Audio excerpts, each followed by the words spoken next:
All right, everyone, welcome to another edition of the Good Life Small Business Podcast. I'm your host, Brian Blakely, and I am pleased to be joined by Katlynn Pyatt of Start Marketing Podcast. She's got a podcast called Start Marketing. Katlynn, thanks for joining us. Thanks for having me. I'm excited to be here. Yeah, so let's get to know you a little bit. What books are you reading or listening to right now? I am reading currently The Story Brand by Donald Miller, which Great is a book. super, marketing nerd Great explanation. Book. Yeah. But I'm going through a bit of a rebrand process, so I felt like it's a good time. Otherwise, I'm kind of in between, I'm an avid reader. I'm a little bit in between. I like historical fiction. Okay. Kind of in between books right now. I'm trying to find the next one that I'm landing on. So. Got it. Very good. Yeah.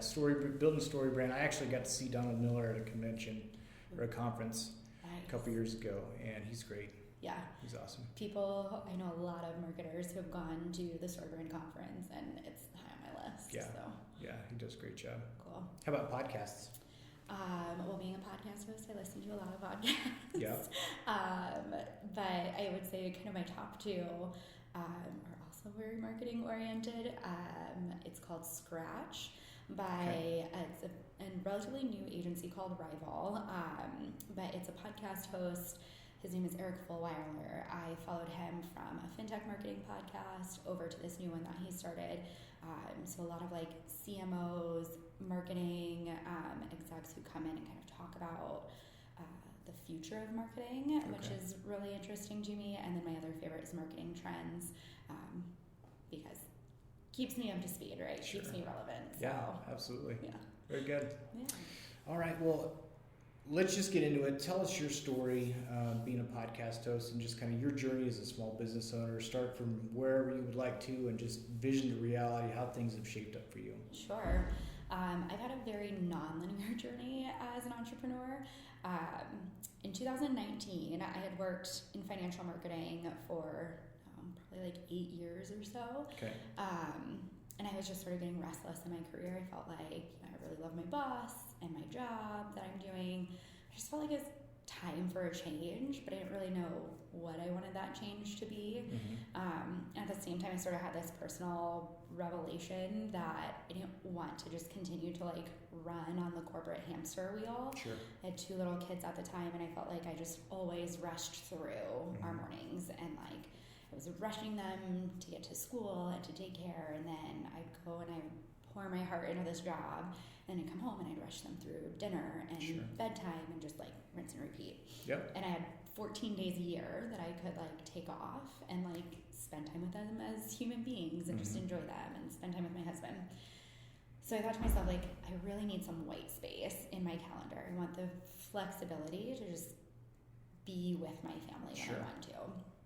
And so, those 2 time periods sort of collided, and my husband and I decided, he'd been advocating for me for a long time to go out on my own and start my own freelance consulting business. And so that was kind of the tipping point. And we started saving, and we said, we want to have 1 more kid, and then after that, that'll kind of be the time that we go out. So we started saving, and we find out we're pregnant with our 3rd in the fall of 2019. So we kind of set the fall of 2020 as the time, right? Sure.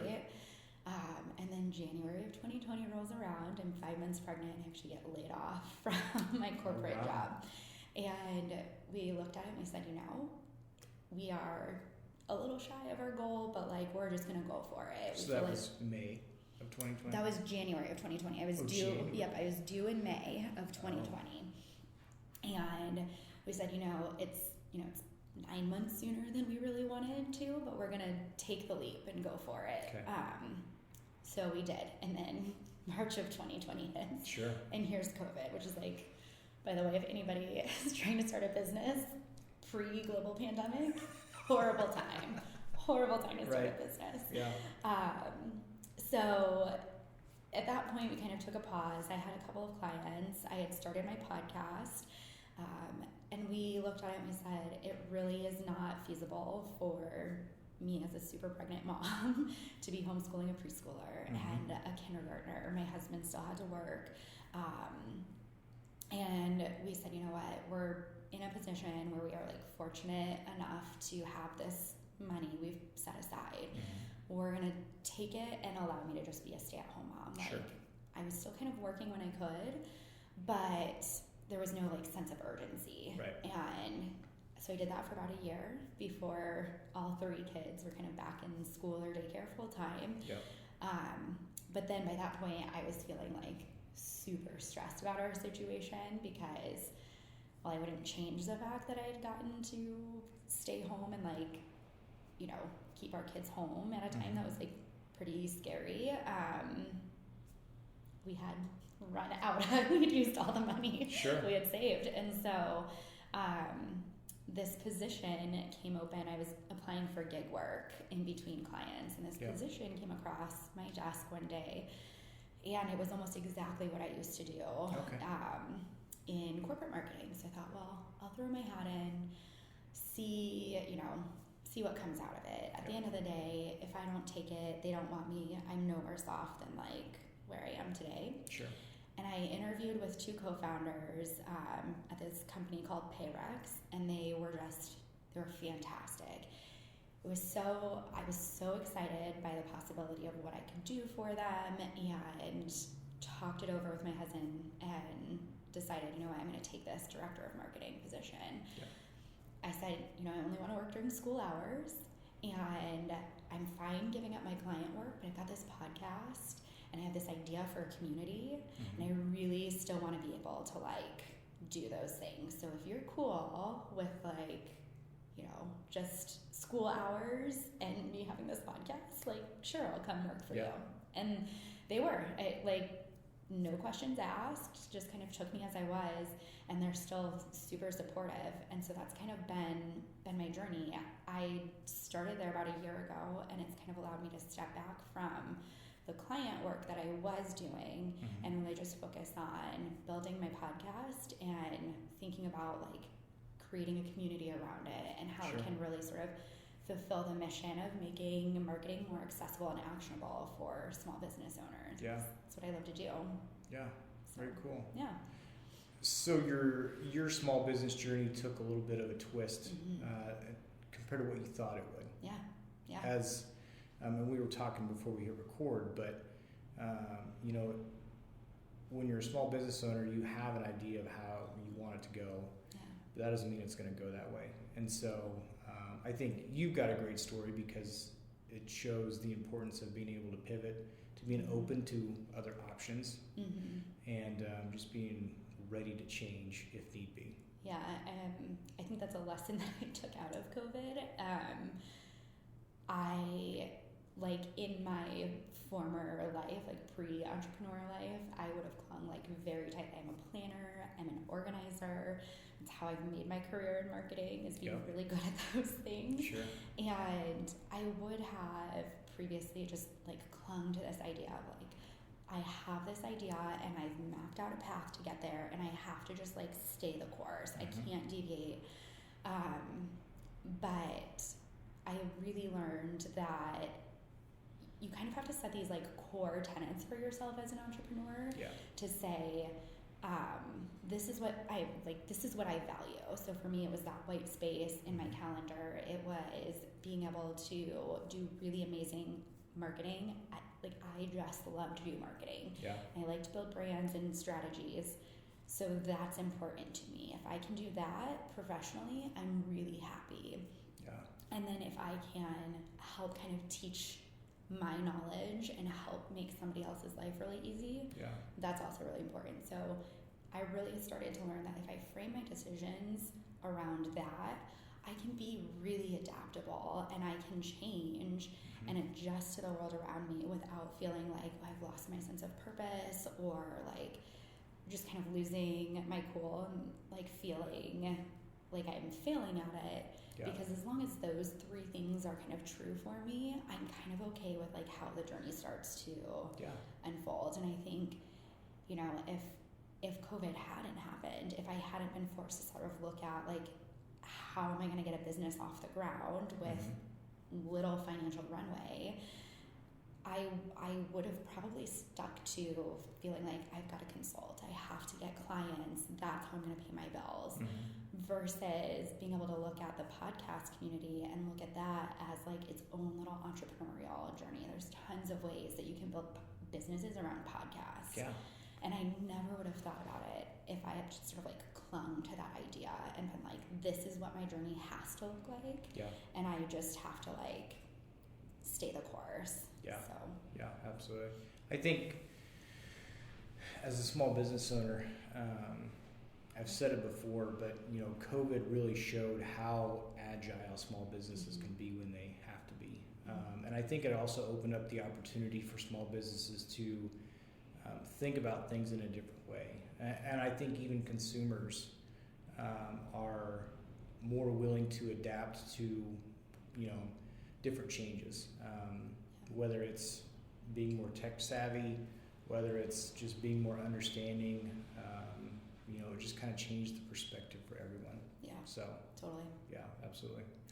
So speaking of COVID, what was it like for you, you know, during that time where you're trying to get clientele, you're starting to, you know, get your podcast going, you're trying to teach kids at home.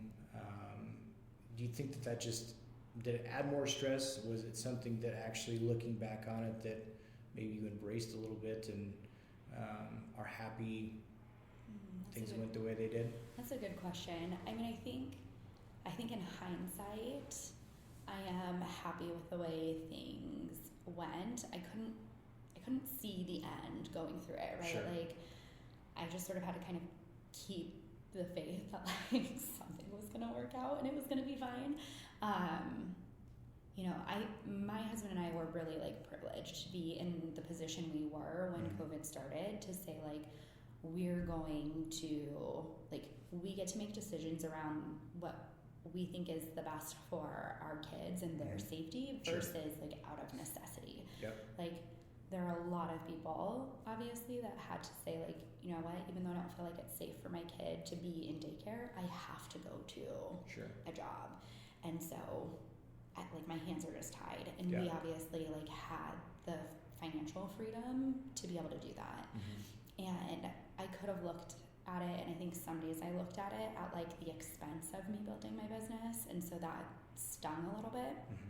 But that was what allowed me to kind of, again, really evaluate like what's important to me. And I just kind of kept those three things in mind and just kept reminding myself that like, as long as I ended there, as long as I was happy with those three things, it didn't really matter like how it came together. Sure. But it was absolutely stressful. Like, there were months at a time where, you know, like I maybe worked a few hours because that's all I had. You know, it's not possible to be a full-time parent and a full-time professional in any capacity for someone or for yourself, and, you know, homeschool and parent and build businesses or do any sort of professional work. So it was stressful, but, you know, hindsight's always 20/20. It worked out the way that it should have. So I just remind myself to be grateful about that. And and if you're happy with the results, I mean, how things, you know, you got what you wanted out of it. I mean, that's awesome. Yeah, I think it's more than a lot of people can say. And so that does not escape me on a daily basis when I kind of think back on my journey, and it definitely keeps you humble when you think about how different things could have been. Sure. And so just reminding yourself that, like, out of something that was really very scary and very trying for a lot of people, like, we came out, I feel like, ahead, and that's not something that a lot of people can say. Sure. Absolutely.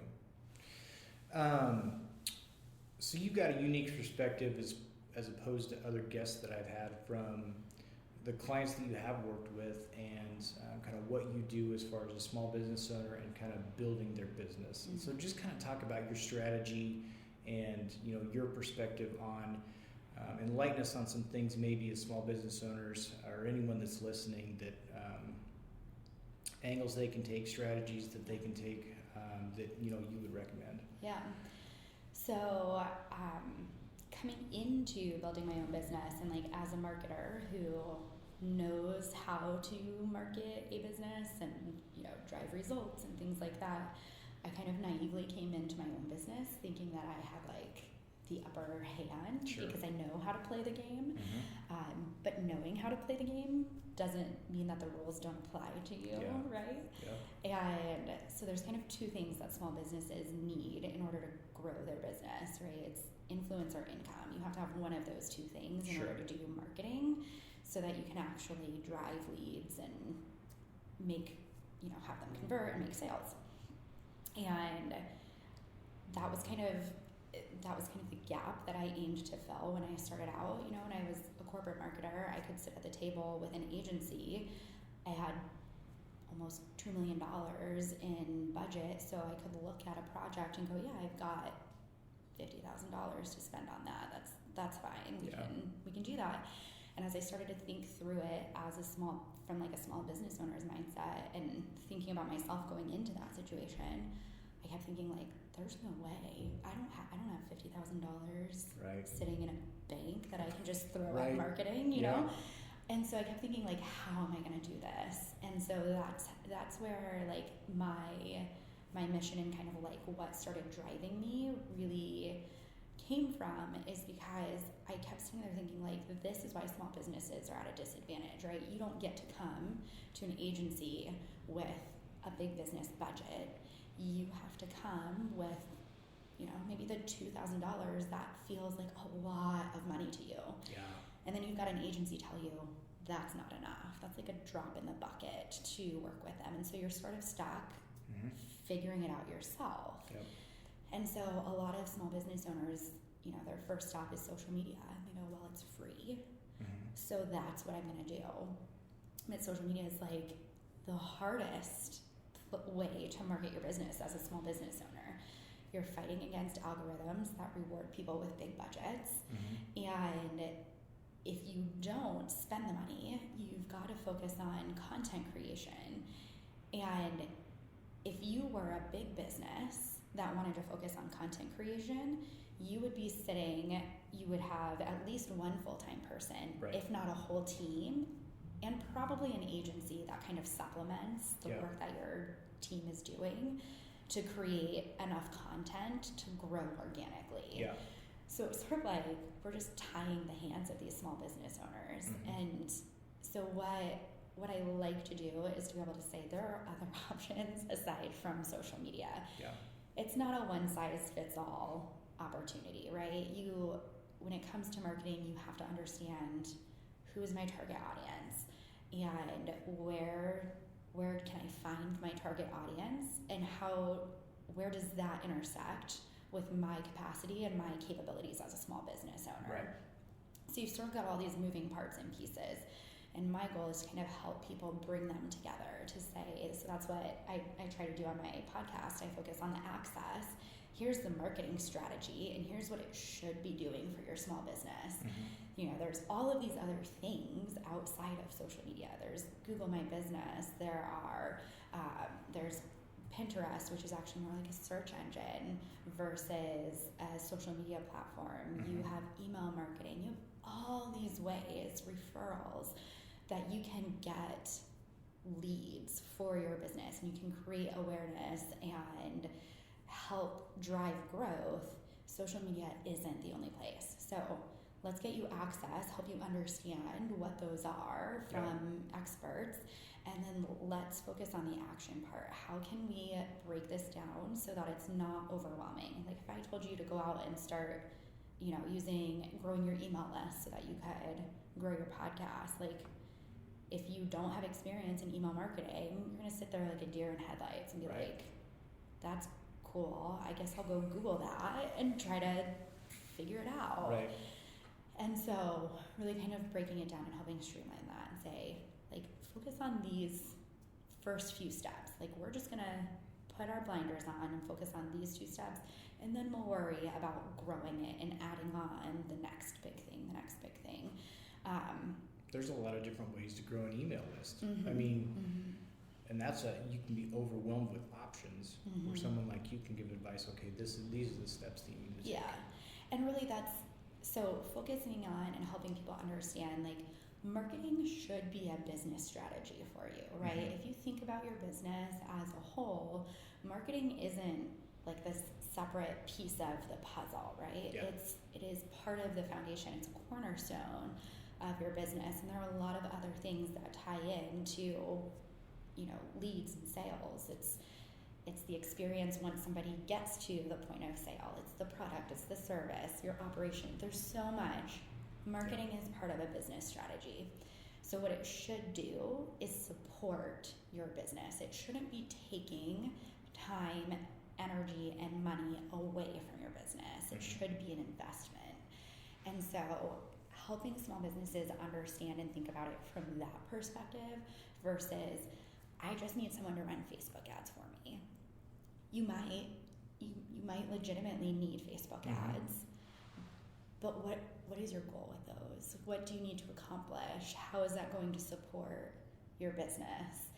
And a lot of times people don't necessarily know. It's just, again, everybody else is doing it. It seems like, it's the thing for small businesses to do. So really helping people understand and teach them about marketing so that you can confidently say, this is what I'm going to do.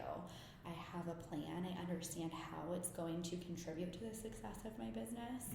And it doesn't feel like I'm just throwing spaghetti at the wall, hoping that something sticks, or beating my head against the wall, like trying to keep up with social media.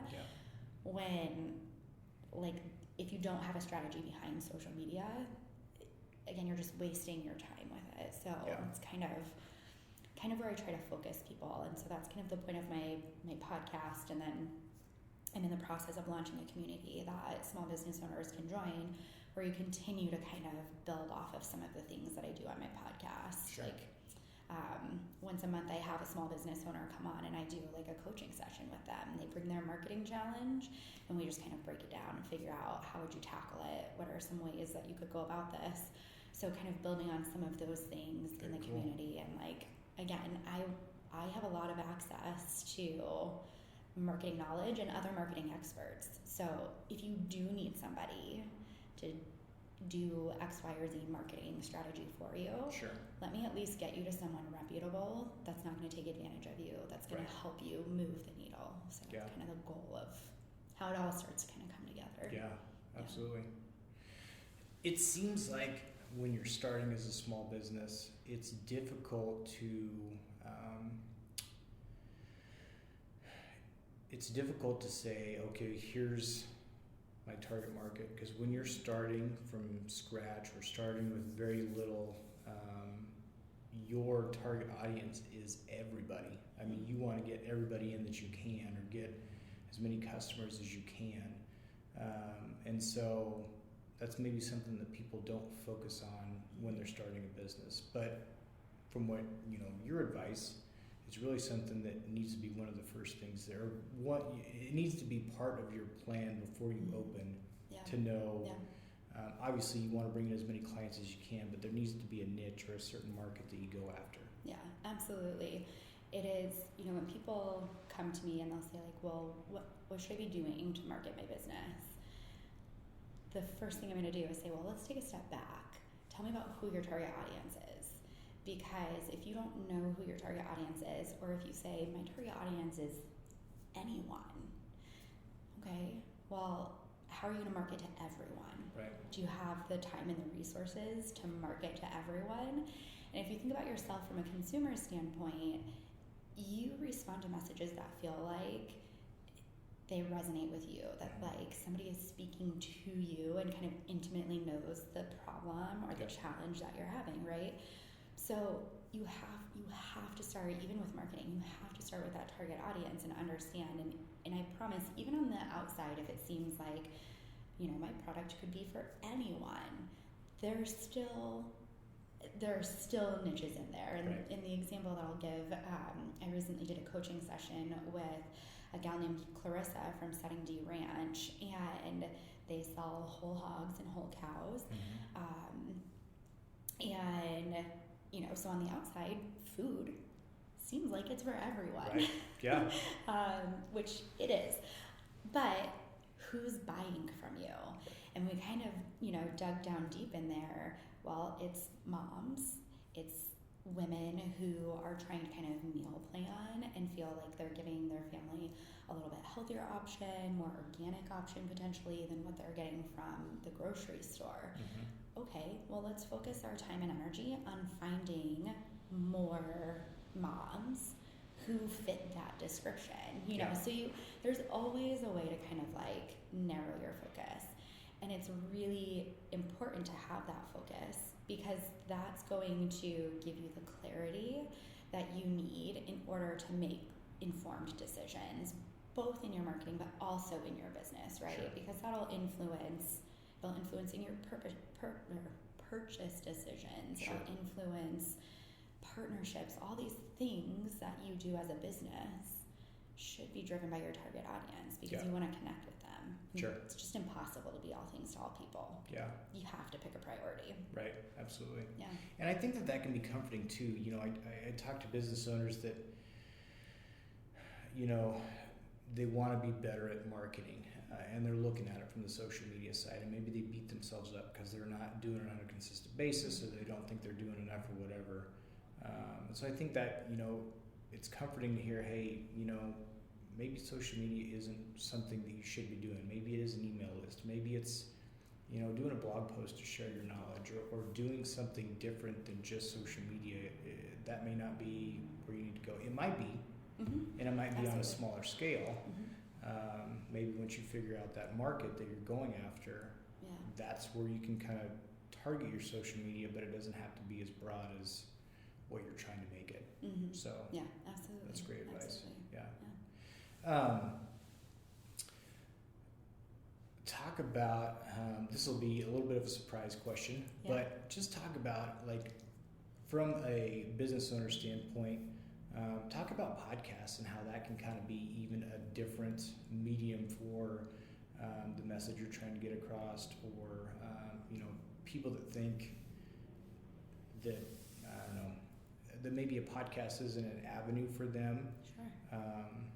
I really enjoy doing podcasts. Obviously, you do too. Just kind of talk about that side of it for a small business owner. Yeah. So the thing with starting a podcast and how you want to think about it on the onset is, like, how is this going to support my business? Right. Podcasting, just like any other type of marketing, takes time and energy to do and to do it well. And so you kind of want to understand, what does this need to do for my business? For me, it creates awareness, right? It creates awareness that I have a community. It creates awareness that I work with clients. So you really want to understand and start there. Podcasting sounds really intimidating from the outside. You and I talked about this when you first got here. But once you technically figure out, like, hey, I need a place to host it, I need a microphone, and I need to kind of like understand the structure of my podcast, then, you can get going relatively easily with it. At the end of the day, what you're doing there is trying to establish yourself as an expert. You're trying to establish thought leadership.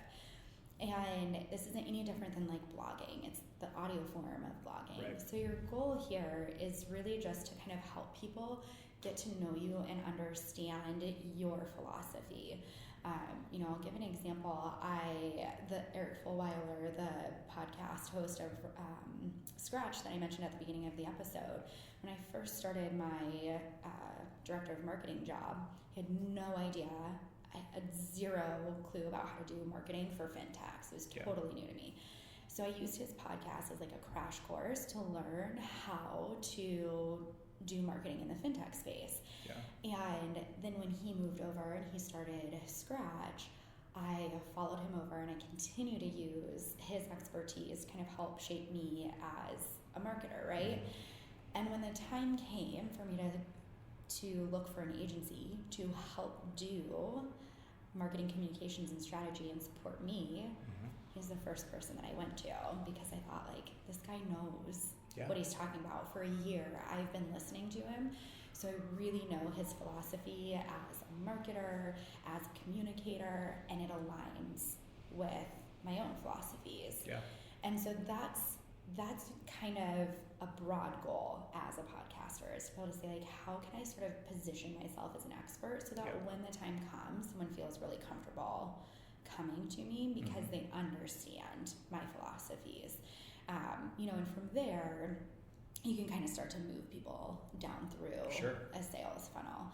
But it's a great opportunity. Podcasting is growing a ton. For the first time ever, podcasts in 2022, end of 21, were considered mainstream media. Yeah. They tipped over into something that Nielsen, which kind of measures media and tells marketers where to buy their advertising, said podcasts are considered mainstream now. Yeah. And so it's a great opportunity for you to, put your thoughts and ideas out there. They're one of like the hardest things to grow, I think.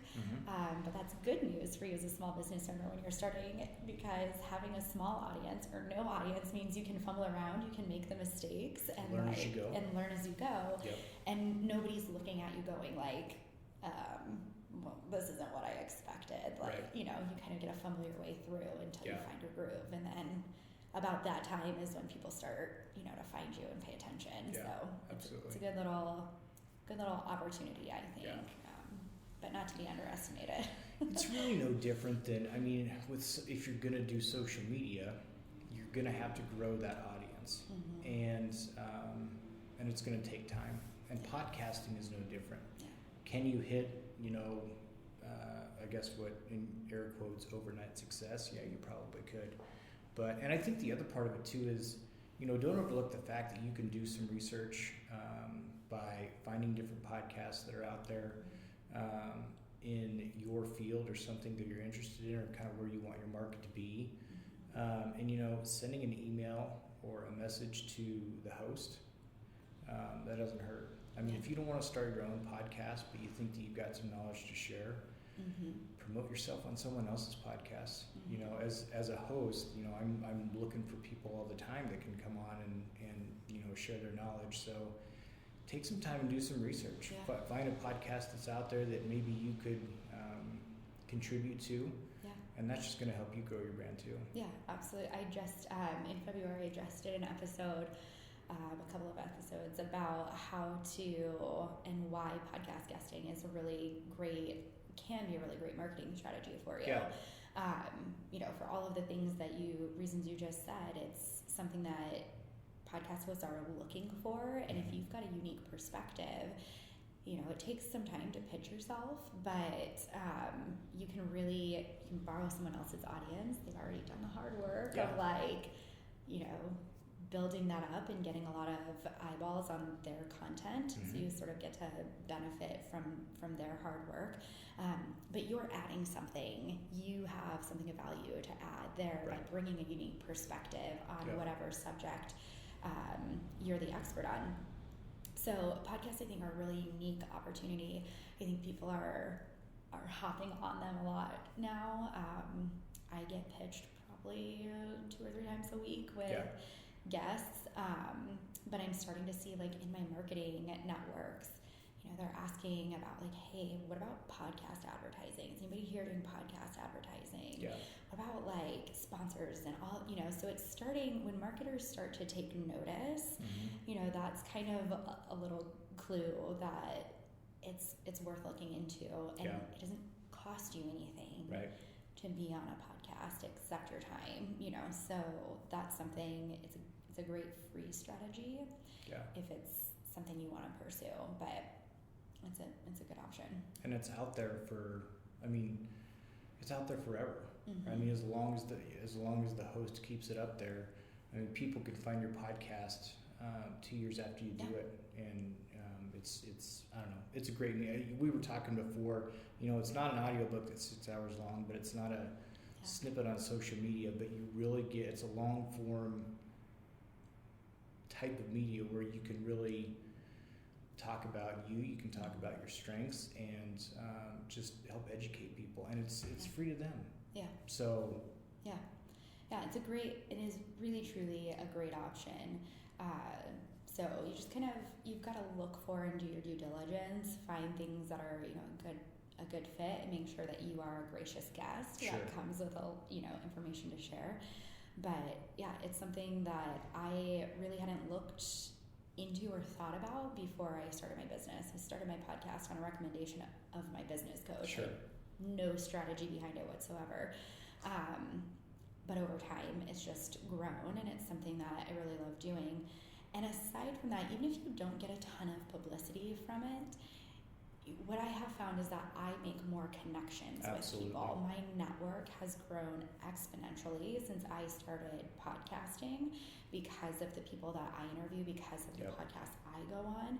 And that is actually more valuable than any of the publicity that I've gotten from my podcast episodes. Yeah. So that's kind of, a tangential benefit, and networking and building a network is sort of like a sneaky marketing strategy that people don't really consider. Yeah, absolutely. But it's probably one of the most valuable things you can do as a small business owner to grow your podcast, or not just your podcast, but to grow your business, just to build that network of people who can make referrals to you. Yeah, I'd 100% agree. You start a small business, and there's that laser focus that you have where it just there's that period of time where it just kind of consumes you. Everything going on in your head is about your small business, and you're kind of laser focused on how you're going to do things. But you need to remember that building a network, making connections, there's a lot of people out there, even if they're doing the same type of business that you are, that want to help you succeed, and are, if you get in touch with the right people, lean on them, and they will help you, and it'll make, down the road, it's going to make your life a lot easier. Yeah. So 100%. Yeah, absolutely. What's one piece of advice that you would give yourself if you could go back to when you started your business, or would you just let things play out as they have?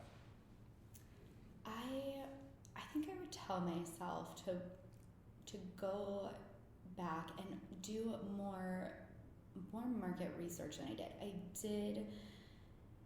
I talked to kind of a small group of people. I think I would have expanded that. I would have, aimed for maybe double or triple the number of people that I talked to, just to kind of understand a little bit better. There's so many insights that I gathered over time. It could have saved me a little bit of the whiplash I feel like I experienced. But I also would have told myself to kind of go back and be a better student of people who were doing what I wanted to do successfully, and try to kind of learn from and reverse engineer them. Again, I came in sort of naively thinking that because I knew how to market products and services, that this was going to be like sort of breezy. Yeah. It wasn't. It was a humbling moment to kind of come to that realization. So just like I, crash coursed myself in fintech marketing when I started there, I tell myself go back and do the same thing with small business, because there's so much more to understand outside of just like what's my business strategy or my product offering or my pricing strategy. I had no idea that like the average marketing freelance business takes 5 to 7 years to get to a point where it's like sustainable. Well, even the year and a half that I had saved up, it's not necessarily enough to get you, so things like that. I would have told myself to be a better student, I think. Yeah. I have learned that there is not much else in life that will humble you like starting a business, because I'd been an insurance agent for 5 years before, and I thought it would not be that difficult, and it was tough. And so it's never as easy as you think it's going to be, but that's kind of part of where you can grow in those moments where it's like, okay, I just got kicked down pretty hard, but I'm going to keep going and fight through and get better and learn. So absolutely. Someone comes to you and they say, I'm going to start a business. What's one piece of advice you would give them? Oh, that's a good one. I think it would be to go out and like find and try to make connections with the entrepreneurs or people who are running their kind of the business that you see yourself getting to, because there's so much knowledge you can get from learning from those people. You have to find the right one. Some entrepreneurs are like very guarded because they view it as competition. But if you can find the people who want to share their experience and their knowledge, find them and build relationships with those people, because they're going to be the ones that know that there's enough pieces of pie to go around for everyone, right, and who are going to be generous with their knowledge, and you can kind of you're not going to skip the learning curve, but you're going to maybe have some foresight into some of those challenges, those knocks that are eventually going to come and push you over. And I think that would be the piece of advice, is to find those people and treat them well. Absolutely. Treat them well and cultivate that relationship, and be generous with what you have to give. The more generous you are, even when you are starting out and it doesn't feel like you have a lot to offer people, the more generous you are with your knowledge, your expertise, and the resources you do have, that will always come back to you. Yeah. And the more you guard it, the harder it's going to be for yourself. Yeah, absolutely. I think there's a lot of people out there that are more than willing to help. I think it goes both ways. There's people that have done, if you find someone that's done your type of business and they've been doing it for 10 years, they remember what it's like to be in your shoes. At the same time, they've maybe gotten comfortable with where they're at, and so some of the new ideas or innovations that maybe you want to start out with your business, that can help them, and so you can work together, and it's huge. Absolutely. One other question. You've talked about you and your husband putting savings aside.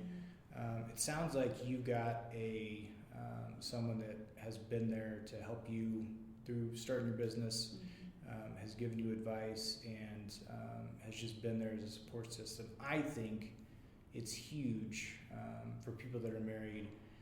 You and your spouse need to be on the same page in a lot of ways, but you need someone to hug you when you've had a bad day and kick you out of bed the next day when you don't want to go to work. Right. And just talk about that a little bit of how important it is to have that support. Yeah, I mean, I'm very fortunate. My husband has been like the biggest supporter. He told me for years before I said I'm ready to start a business that he thought I should start a business. So he believed in it before I ever did. Sure. He has like this entrepreneurial spirit that I have learned through osmosis from him. And I'm also very fortunate that he really enjoys planning our finances and stuff like that. So he was the one who got super jazzed, and he did the hard work of saying okay, here's where I think we need to be financially. But we had a lot of very frank and honest conversations about this is the timeline. This is what we're going to save for. This is the timeline. And and of course things change. Sure. And when they did, we had to continue having that conversation. And there were days when it was hard. It was hard to hear hey, the day he was he's I don't want to stress you out more, but we're at the point now where we're just breaking even. We've used our overflow. He was we're fine, but I think we've got about 6 months before things really start to get rocky. Those are hard conversations to have, but it always came from a place of love. Sure. And you just have to have those conversations. He kind of took care of and said hey, I will keep an eye on the big picture, and I will let you know. And then he stepped out of the business stuff. The day-to-day. Yeah, he didn't meddle in how are you spending the money that you've earned. None of those things. He trusted me to make the decisions I needed to make. But having that support there, and just collectively knowing where we wanted to end up and why made all the difference in starting, adapting, changing, putting it to the side, if we weren't on the same page, that would have just been a stressor. I think that would have like bled into every aspect of our lives. Yeah. I don't think you realize how every day is stressful, but to have that support where it's like, okay, at least I've got this. It's huge. It's huge. So. Yeah, absolutely. Where can we find it, the podcast? Yeah, I am the Start Marketing Podcast. I'm on all the major podcast platforms. But you can go to my website, getauthenticbranding.com, and at the top there's a link to the podcast. You can find it there and listen. Okay. We'll have a link in the show notes for that. Awesome. Awesome. Katlynn, thanks so much. Thank you. This is awesome. I appreciate you taking the time. Yeah, appreciate you taking the time, sharing your knowledge. I think there's a lot that small business owners can get out of this, different perspectives, and so I appreciate it. Awesome. Thanks. Of course. Thank you.